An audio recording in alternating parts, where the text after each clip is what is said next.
आज जो हमारे गेस्ट हैं यहाँ पर अभी पीछे बैक स्टेज पर, वो एक बहुत ही सक्सेसफुल एंटरप्रेन्योर है. In fact he is one of the youngest self made billionaires of India. Please give an energetic and warm welcome to the one and only Ritesh Agarwal.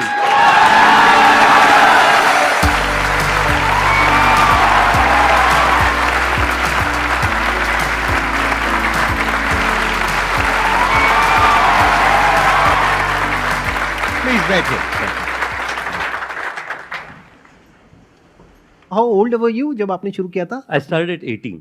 और कई बार मैं भी I used to feel down as well. तो मुझे पता है आप कई सारे और एंटरप्रेन्योर से मिलते हैं जिन लोगों ने बिजनेसेस बड़े समय से बनाए हुए हैं, बट मैं शायद आपसे पहला एंटरप्रेन्योर मिल रहा हूँ जो who has also grown up being motivated by you. So thank you so much. Good to know that. सबसे पहले तो आपसे ये समझना चाहूंगा कि आइडिया आपके माइंड में कहाँ से आया? देखिए, सबसे पहले तो मैंने कंपनी शुरुआत करी थी जब मैं जस्ट हाई स्कूल से बाहर निकला था. तो उस समय मैं इंटर्नशिप्स करने लगा था छोटी छोटी कंपनियों में कि एक वेबसाइट बनवा लीजिए, सोशल मीडिया पेज बनवा लीजिए एंड सो ऑन. तो उससे थोड़ी स्टाइपेंड मिलती थी और मुझे ट्रैवल करने का बड़ा शौक था. तो मैं यहाँ पे आनंद विहार ISBT से बस लेकर के कहीं पे भी, जहाँ पे भी बस लेकर के जा सके, चाहे उत्तराखंड हो, राजस्थान हो, हिमाचल हो, वहाँ जाने की कोशिश करता था.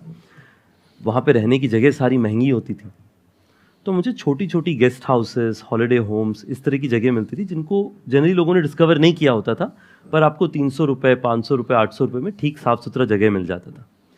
तो मेरी शुरुआत इस चीज़ से हुई कि मैंने देखा कि ये सारी जगह काफ़ी अवेलेबल हैं पर अननोन हैं एक तरीके से. तो उसको जो है मैंने एक वेबसाइट में डिस्ट्रीब्यूट करना शुरू किया कि इन जगहों में अगर आप रहें, उत्तराखंड में, हिमाचल में, राजस्थान में, आपको सस्ते दाम में प्राइस पे जगह मिलेगी. उससे शुरुआत किया मैंने ओराइवल का. 1 साल तक वो बिज़नेस चलाया. वो बिज़नेस चला नहीं, क्योंकि सबसे बड़ी चैलेंज ये थी कि बुकिंग तो आप करवा लीजिए, पर सर्विस क्वालिटी मेंटेन होगा कि नहीं, उसकी जिम्मेवारी कोई नहीं ले रहा था. तो उसके बाद मैंने सोचा कि अगर यही सबसे बड़ा प्रॉब्लम है तो मैं इसी को सॉल्व कर लेता.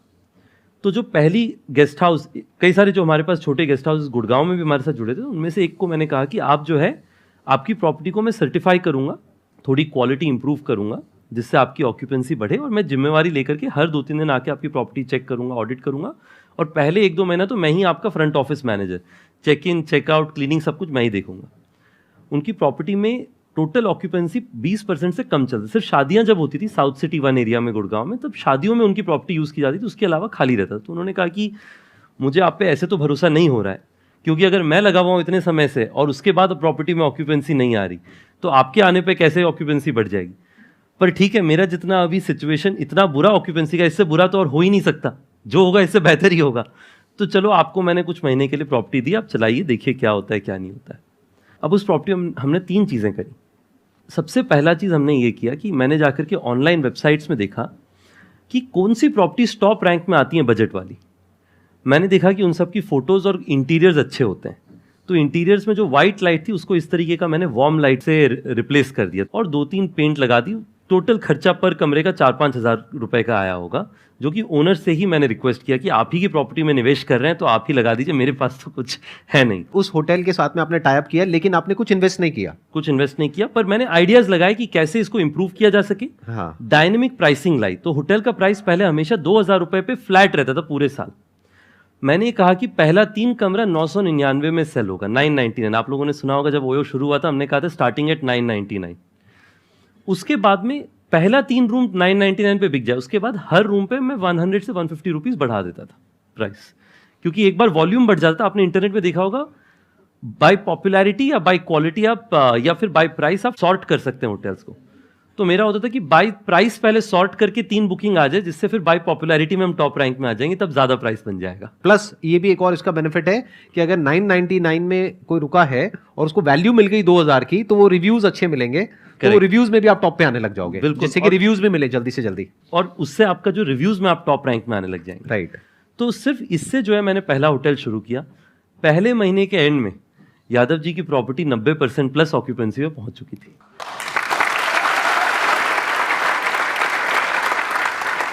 This was your first success. This was the if first we talk success. about success. First real success was this hotel getting this occupancy. और इंडिया में जो है अच्छी स्टोरी बहुत जल्दी फैलती है वर्ड ऑफ माउथ से. तो लोगों ने कहा अच्छा यादव जी की प्रॉपर्टी के बाहर बड़ी गाड़ियां लगने लगी हैं, कस्टमर्स आने लगे, कैसे आने लगे? हाँ। तो लोगों ने कहा कि अब तब लोग ओयो नई ब्रांड थी, लोग कह नहीं पाते, तो लोग कहते थे ये योयो से अटैच किया इन्होंने, हाँ, तब से इनका काम बढ़ गया है। हाँ, तो लोगों ने कहा कि आप योयो से फोन करिए हाँ, और आपका होटल भर जाएगा। तो वो वर्ड ऑफ माउथ जो है उससे हमारे वो एक होटल से आज हमारे दुनिया भर में 1,40,000 प्रॉपर्टीज हैं, जो धीरे धीरे करके हमने फिर स्केल किया। लोग हमेशा स्टार्टअप्स में कहते हैं कि आपको आईआईटी से होना चाहिए, आईएम से होना चाहिए, आईवी लीग से होना चाहिए। ये बहुत लोगों के नोशंस हैं, एक नोशन होता है, राइट। मैं तो कहीं से किसी भी बड़ी कॉलेज, मैं तो कॉलेज ही नहीं गया, मतलब बड़ी कॉलेज तो दूर की कॉलेज बात आपने अपना करा भी नहीं? मैंने बिल्कुल, मैं तो मेरी स्टोरी तो मैं और आप दोनों 12th पास हैं? मतलब हम दोनों 12th पास हैं। तो 12वीं कक्षा के बाद में जो एक पीटर थियल हैं जो पेपैल के फाउंडर हैं, तो वो $100,000 यानी कि आज की करेंसी में 80 लाख रुपए 20 बच्चों को देते हैं 20 साल की उम्र से कम के लिए। कंडीशन ये है कि आपको कॉलेज छोड़ देना है। तो मैंने पीटर थियल के बारे में सुना, साइबर कैफे में पीटर थियल सर्च किया, मैंने प्रोग्राम के बारे में देखा, अप्लाई कर दिया। उसमें मेरे से पहले एशिया से कोई एक भी थियल फेलो कभी नहीं बना था, सिर्फ अमेरिकन, मोस्टली अमेरिकन मूल के लोग थे। तो मैंने जो अप्लाई कर देते हैं, मेरा कोई एक्सपेक्टेशन भी नहीं था कि कभी मेरे को थियल फेलो बनने का मौका मिलेगा। तो एक दिन मुझे फ़ोन आया कि आप जो हैं टॉप 40 कैंडिडेट्स में से एक हैं जिनको यूएस बुलाया जा रहा है पिच करने के लिए। तो मेरे खुशी का कोई ठिकाना नहीं था, इसलिए नहीं क्योंकि थियल फेलो बन जाना था, मुझे तो लग रहा था उसके बाद भी नहीं होगा, क्योंकि 40 में से 20 सेलेक्ट होने थे। मेरी खुशी का इसलिए ठिकाना नहीं था कि मुझे लगा कि पहली बार यूएस जाने का मौका मिलेगा। वो भी उन्होंने स्पॉन्सर किया होगा? वो भी उनका स्पॉन्सरशिप। उसके बाद में यूएस गए और 40 बच्चों में से मुझे थियल फेलो चुना गया।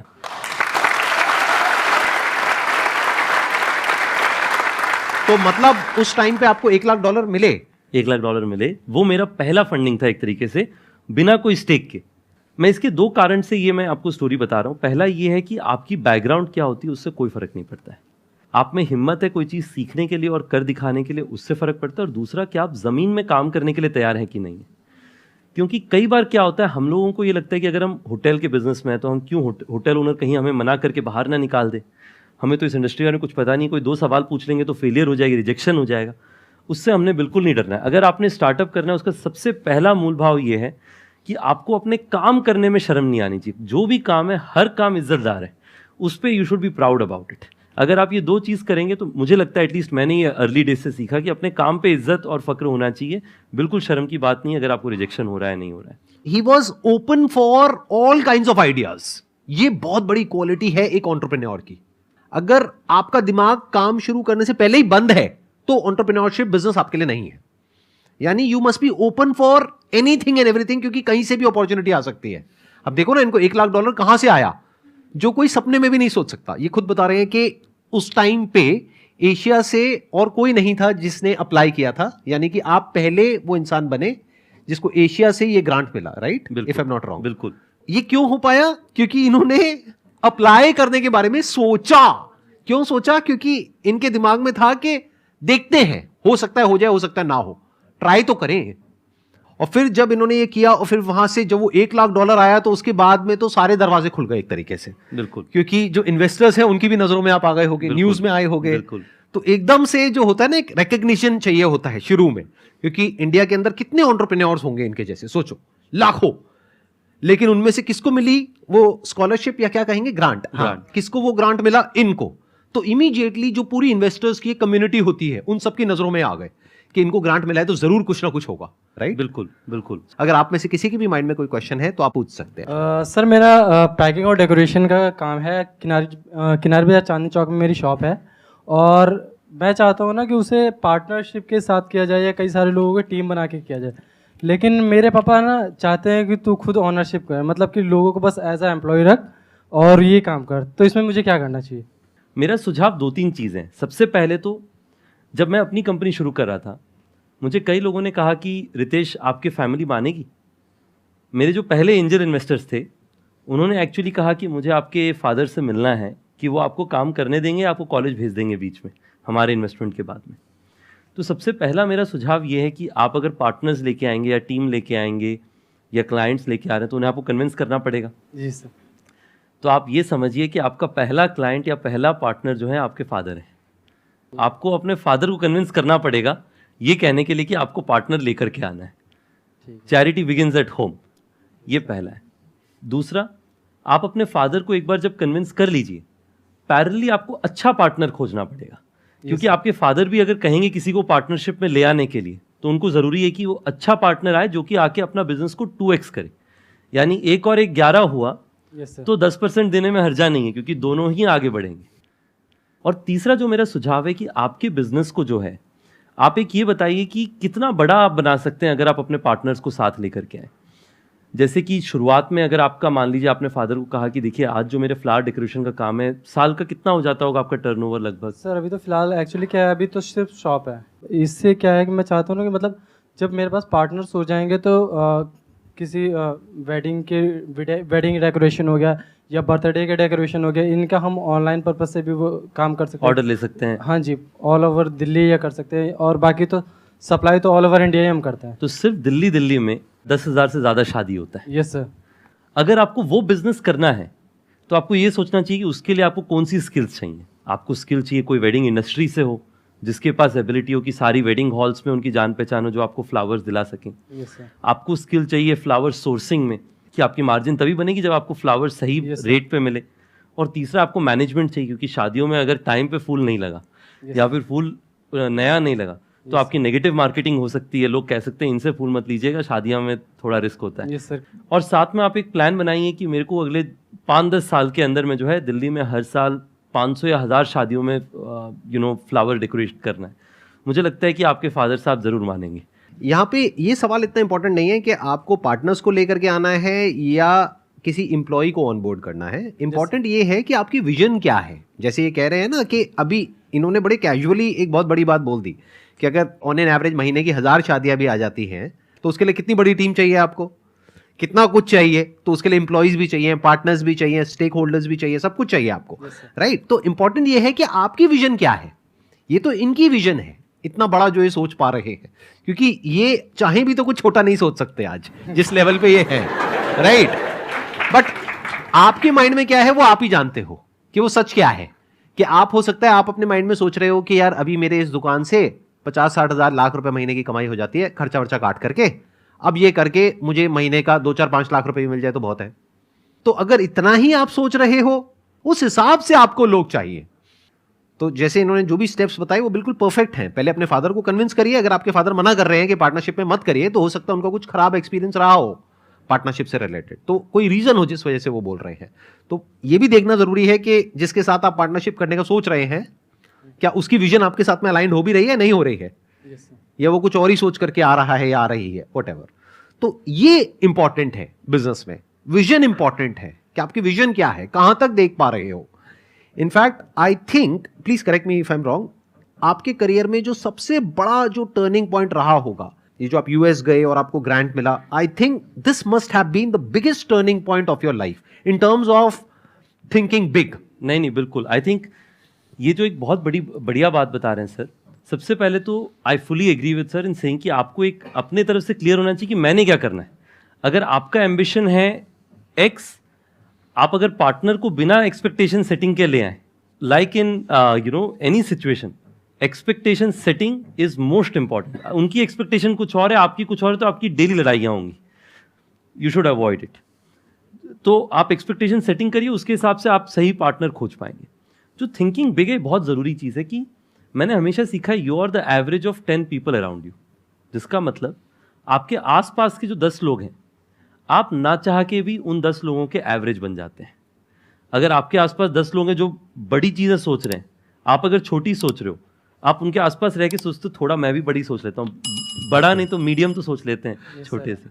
पर अगर आपके पास 10 लोग हैं जो लोग दिन भर ये सोच रहे हैं कि चलो मैंने कुछ मान लीजिए छुट्टी मनाने के बारे में सोचना है, तो आपके दिल में बिल्कुल छुट्टी का दिल नहीं होगा, पर फिर भी आप भी सोचेंगे थोड़ी छुट्टी मैं भी सोच लेता हूँ। तो थियल फेलोशिप पहली बार ऐसी जगह थी जहाँ पे सब लोग बड़ी सोच रहे थे। हमारी फ्लैट में एक लड़का रहता था जिसकी कंपनी ही नहीं थी। उसने आके कहा कि मुझे दुनिया की सबसे बड़ी फ्लैश स्टोरेज कंपनी बनानी है। मैंने कहा ना, इनके पास, जैसे हमारे देश में मैं कहता था मेरे को साउथ सिटी 1 का सबसे बड़ा गेस्ट हाउस बिजनेस बनाना है। लोग हंसते थे मुझ पे कि साउथ सिटी 1 में तुम्हें लगता है तुम सबसे बड़ी गेस्ट हाउस बना लोगे। ये बहुत इंपॉर्टेंट पॉइंट है जो ये बोल रहे हैं। अपनी अटेंशन को बढ़ा लो जितना बढ़ा सकते हो। ये कितना इंपॉर्टेंट है, I can't express in words, ये इतना इंपॉर्टेंट है ये पॉइंट, ध्यान से सुनना अभी जो ये बोल रहे हैं। देखिए इसमें क्या होता है ना, हमारे यहाँ पे जनरली हमारे आसपास में सोसाइटी में लोग कहते हैं अपने पास जो रिसोर्स है, जो आपके पास में लागत है, उसी के हिसाब से सपने देखो। अभी अपने पास तो कुछ भी नहीं था तो सपने तो देखने बंद कर देने चाहिए थे उस मैथ्स के हिसाब से। पर जब मैंने उसे देखा कि उसके पास ना कोई कंपनी है ना कोई बिजनेस है और वो दुनिया में सबसे बड़ा बिजनेस बनाना चाहता है, तो मैंने सीखा कि सपने देखने का तो कोई खर्चा ही नहीं लगता है, फ्री ऑफ कॉस्ट है। अगर आप सोच सकते हैं बड़ा तो उसके बाद में again goes back to probability, अगर नहीं सोचे तो 100% चांस है कि आप नहीं बना पाएंगे, पर अगर सोच लिया तो शायद 1-2% चांस है कि आप बना सकते हैं। उसके बाद से मैंने भी बड़ा सोचना शुरू किया। तो आप अपना जितना बड़ा सोच सकते हैं, अभी बस वही इशू है कि एक बार सोचने के बाद उसके लिए काम भी करना पड़ता है। अगर वो काम करने की हिम्मत है तो सोचने में कोई बुराई नहीं है। Thank you sir. Excellent point.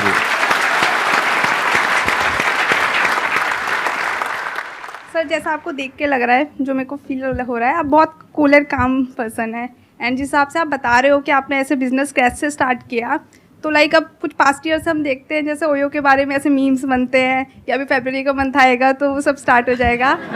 तो ऐसे स्टार्टिंग में थोड़ा हर्ट फील हुआ कि लाइक मैंने इतनी मेहनत करी एंड बिजनेस बनाया एंड उसको अब ऐसे बिजनेस को ऐसे मीम्स बन रहे हैं, या आपने सोचा कि चलो फ्री की मार्केटिंग अच्छी चीज़ है चलने देते हैं, या आप अब सोच रहे हो कि उसको बिजनेस को लाइक इमेज पॉजिटिव करनी चाहिए हमें, या मतलब ठीक है आपके लिए?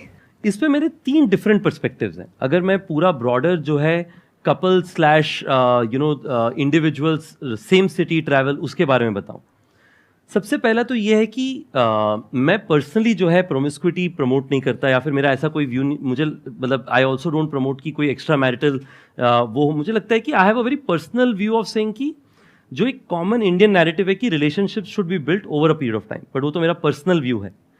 हमारी कंपनी का बड़ा सिंपल प्रिंसिपल है कि हम लोग जज नहीं करते। कोई भी कस्टमर हो, अगर उनके पास लेजिटिमेट आईडी कार्ड है, ये लॉ ऑफ द लैंड कहता है कि हम उन्हें चेक इन दें और उनको बेहतर से बेहतर सर्विस एनेबल करें, और उसी पे हम लोग काम करते हैं। और इसमें आप देखेंगे कि हिस्टोरिकली बड़ी चैलेंजेस रही हैं। जैसे मैं आपको बताता हूँ, कुछ साल पहले हमारे एक कॉलीग थे, वो और उनकी वाइफ एक होटल में गए। वाइफ ने जो है सेकेंड नेम बदला नहीं था, उनका सेकेंड नेम सेम था पहले जैसा ही। तो होटल वाले ने कहा कि आप दोनों शादीशुदा हैं, इसका मैरिज सर्टिफिकेट दिखाइए, फिर हम आपको चेक इन देंगे। ओयो के पहले कई लोगों ने ऐसी एक्सपीरियंसेस सही हैं कि लोग जज करते हैं, लोग घूरते हैं लोगों को। हमारा ये ओपिनियन है कि आप चाहे कोई भी हो, अगर आप एक लेजिटिमेट पर्पज से रहने आए हैं तो हम आपको चेक इन देंगे, बट मेरा पर्सनल व्यू उसको लेकर के अलग हो सकता है।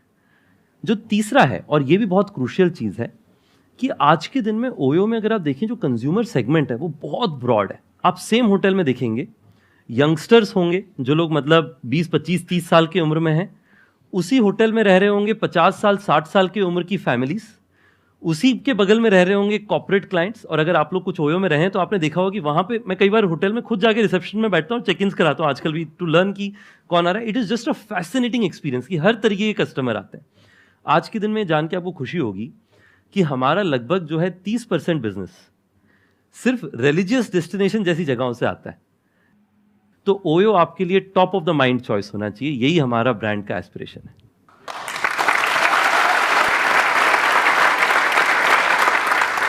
इंडिया में मुझे लगता है जो अगली जनरेशन की बिजनेसेस होंगी वो हम जैसे लोग चलाएंगे, और मेरा होप ये है कि आगे चल करके आप में से कुछ लोग मुझे मिलें और कहें कि रितेश आपसे मैं मुलाकात किया था सर के साथ में एक समय, और आज मैंने इतना बड़ा बिजनेस अपना खुद का बनाया। मेरा होप है कि इस डिस्कशन का आपको वैल्यू हो, जो लोग वीडियो में सुन रहे हैं उनके लिए भी। और last but not the least, मुझे ये लगता है कि इन कॉन्वर्जेशन से मुझे खुद को भी एक चीज़ सीखने को मिलती है कि to be close to your roots. जब मैं वापस अपने बारे में सोचता हूँ कि कंपनी में जब भी कुछ गलत होता है वो तब होता है जब मैं अपने रूट से बदलता हूँ। जैसे for example openness to new ideas. मैंने देखा जब भी हमारी कंपनियों में कुछ गलतियाँ होती हैं तब होती हैं जब मैं नए आइडिया से ओपन होना बंद हो जाता हूँ।